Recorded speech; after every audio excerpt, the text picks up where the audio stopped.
شخصیت پرستی بت پرستی سے زیادہ خطرناک ہوتی ہے، کیونکہ بت کا دماغ نہیں ہوتا جو خراب ہو جائے، لیکن جب تم انسان کی پوجا کرتے ہو تو وہ فرعون بن جاتا ہے۔ کبھی بھی ناکامی سے مت ڈرو، بلکہ اس بات سے ڈرو کہ کہیں تم حوصلہ نہ ہار بیٹھو۔ اللہ کی آواز سننے کی پریکٹس کرنی چاہیے۔ جو شخص اللہ کی آواز کے ساتھ اپنا دل ملا لیتا ہے، اسے کسی اور سہارے کی ضرورت نہیں رہتی۔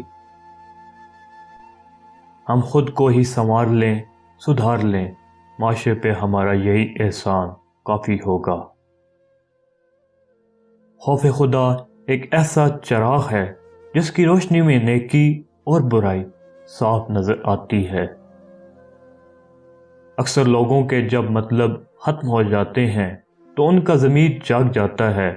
جب تک مفاد رہتا ہے، ضمیر بھی سویا رہتا ہے۔ جب آپ اپنے گھر والوں سے زیادہ دوسروں کو ترجیح دیتے ہیں تو سمجھ لیجئے آپ غلط راستے پر ہیں۔ اس نے کہا میں نے مان لیا، اس نے زور دے کر کہا مجھے شک ہوا، اس نے قسم اٹھائی مجھے یقین ہو گیا کہ یہ جھوٹ بول رہا ہے۔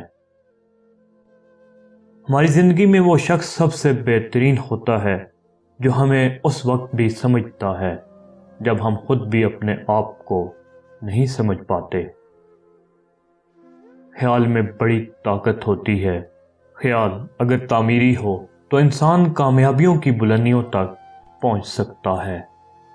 ماضی کبھی نہیں مرتا اور مستقبل کو جنم لینے سے کوئی نہیں روک سکتا۔ ہر چیز کو عزت کے ساتھ رہنے دیا جائے تو اپنی عزت بھی قائم رہتی ہے۔ عروج کے زمانے میں اگر نظریں نیچے اور لہجہ نرم ہو تو زوال کے دنوں میں تکلیف کم ہوا کرتی ہے۔ تاروں کو انسان تب گھودتا ہے جب زمین پر اس کا کچھ کھو گیا ہو۔ محبت ڈھونڈنے والوں کو نہیں ملتی، محبت بانٹنے والوں کو ملا کرتی ہے۔ کبھی کبھی اچھے لوگوں سے بھی غلطیاں ہو جاتی ہیں، لیکن اس کا یہ مطلب ہرگز نہیں ہے کہ وہ برے لوگ ہیں، بلکہ یہ مطلب ہے کہ وہ بھی انسان ہیں۔